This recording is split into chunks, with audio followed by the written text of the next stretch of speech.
Welcome to RadioU.S. Recently, President Donald Trump addressed multiple key issues concerning the economy, international politics, and internal government reforms in the United States. First, he discussed the possibility of merging the United States Postal Service, USPS, with the Department of Commerce to reduce its long-standing financial losses. He emphasized that USPS had been losing a significant amount of money and needed reform to operate more efficiently. According to Trump, whether through a merger or restructuring, his administration aimed to maintain a stable postal system while ensuring effectiveness and financial prudence. Trump elaborated on the inefficiencies within USPS and highlighted that the agency has been burdened with financial struggles for years. He suggested that integrating it with the Commerce Department would allow for better oversight and potential cost reductions. Trump's critics, however, argue that privatizing or merging USPS might undermine its public service mandate, especially for rural communities that rely heavily on postal services. Nevertheless, Trump remained firm in his stance, stating that reforming USPS was a crucial step in reducing government waste and ensuring fiscal responsibility. Next, during the Trump news conference, he addressed voter concerns in conservative districts regarding immigration and economic policies. He emphasized that polls indicated his approval ratings were the highest ever for any Republican president. Trump also defended Elon Musk's decisions, stating that the tech billionaire was taking bold steps to reform systems and strengthen the United States' economic standing. Immigration policy has long been a contentious issue in Trump's administration. During the conference, he reaffirmed his commitment to tightening border security and reducing illegal immigration, citing concerns over crime and economic strain on public resources. Trump criticized previous administrations for their lenient immigration policies and lauded his efforts in constructing the border wall. He also pointed out that his administration was actively working on new policies to further restrict illegal entries and ensure a more rigorous vetting process for those seeking asylum. Regarding international trade, Trump noted that the European Union, EU, was beginning to show flexibility in trade negotiations. Previously, the US faced difficulties in exporting automobiles and agricultural products to the EU due to high tariffs. However, according to Trump, the EU was now willing to lower these tariffs to 2.5%, aligning them with the rates the US imposed. He asserted that this was a significant step forward and reflected his principle of reciprocal trade. Trade has always been a priority in Trump's economic strategy. He reiterated that unfair trade agreements have long disadvantaged American workers and industries.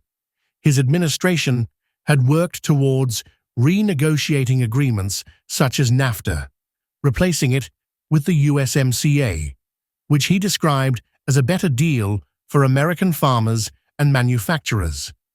Trump also criticized China for its trade practices, accusing the country of intellectual property theft and currency manipulation. He stated that his tariffs on Chinese goods were essential in pushing back against unfair competition and ensuring that American businesses were given a level playing field. On global affairs, the Trump news conference continued to focus on the ongoing war between Russia and Ukraine. Trump stated that the war should never have happened, and that if he had been in office, he could have prevented it.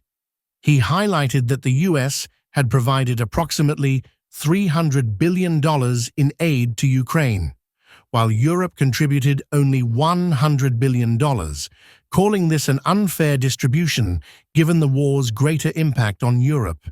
He urged for a swift peace agreement to prevent further loss of life. Trump's foreign policy approach often emphasized diplomacy through strength.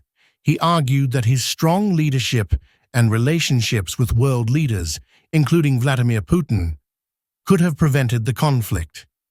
He criticized the Biden administration for its handling of the crisis, stating that weak leadership had emboldened Russia to act aggressively. Furthermore, Trump expressed concerns over the continued financial burden on the U.S. taxpayer, stating that European nations needed to contribute more to Ukraine's defense efforts. His stance was that America should not be the sole financial backer in international conflicts, while other nations benefited without equal contributions. Trump also mentioned that he would be signing a memorandum imposing tariffs on digital service taxes levied by other countries, which he claimed were unfairly targeting American tech companies. He stressed that the U.S. needed to protect its economic interests and prevent foreign nations from imposing unjust financial burdens on American businesses. The issue of digital taxes had been a growing concern, with European nations pushing for levies on major American technology firms such as Google, Amazon, and Facebook. Trump argued that these taxes disproportionately affected U.S. businesses and were an attempt by foreign governments to siphon revenue from American innovation. He stated that retaliatory tariffs would be imposed on nations that continued such practices, reinforcing his administration's commitment to defending American companies. His economic policies always focused on promoting domestic growth and preventing exploitation by foreign powers. The digital tax dispute was another chapter in Trump's broader effort to redefine international economic relationships in favor of the United States. Finally, the Trump news conference highlighted the appointment of Kash Patel as the new FBI director. Trump asserted that Patel was well respected within the agency and would be one of the best leaders in FBI history. He noted that Patel possessed strong leadership qualities and would help restore fairness and transparency within the federal law enforcement agency. Trump had long been critical of the FBI, accusing it of political bias and corruption. He frequently clashed with the agency over investigations into his administration, particularly regarding allegations of Russian interference in the 2016 election. By appointing Patel, Trump signaled his intention to reform the FBI and remove what he viewed as a deep state influence within federal law enforcement. He stated that the agency needed a leader who would prioritize the rule of law over political agendas and ensure that the FBI operated with integrity. Overall, the key message of the Trump news conference was that his administration aimed to eliminate government waste, boost the economy, and safeguard national interests both domestically and internationally. He emphasized that his decisions were all made with the goal of protecting America from financial and political exploitation while demonstrating a firm stance on economic, security, and diplomatic matters. Trump's rhetoric during the conference reflected his core political philosophy, prioritizing American interests, reducing bureaucratic inefficiencies, and taking a hardline approach to international relations. His supporters see him as a leader who is willing to challenge the status quo, while his critics argue that his policies and statements often generate controversy. Nonetheless, the conference reaffirmed Trump's belief that his leadership was essential for America's continued prosperity and security.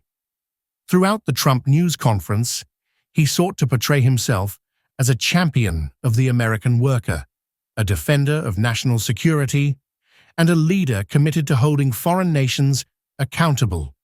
Whether discussing trade, foreign policy, or government reform, Trump's statements underscored his long-standing priorities. His vision for America remains one of economic dominance, reduced dependence on foreign aid, and a government that operates with efficiency and accountability. In conclusion, the Trump news conference provided insight into the former president's ongoing policy goals and his perspective on the state of the nation. His remarks covered a wide range of topics, from USPS reforms to international conflicts, each reinforcing his commitment to putting America first. As the political landscape continues to evolve, Trump's influence and rhetoric will undoubtedly shape future debates and decisions in U.S. policymaking. Thank you for tuning in to Radio U.S. We appreciate your support. Don't forget to subscribe to our channel for more exciting updates and content. Stay connected and stay informed.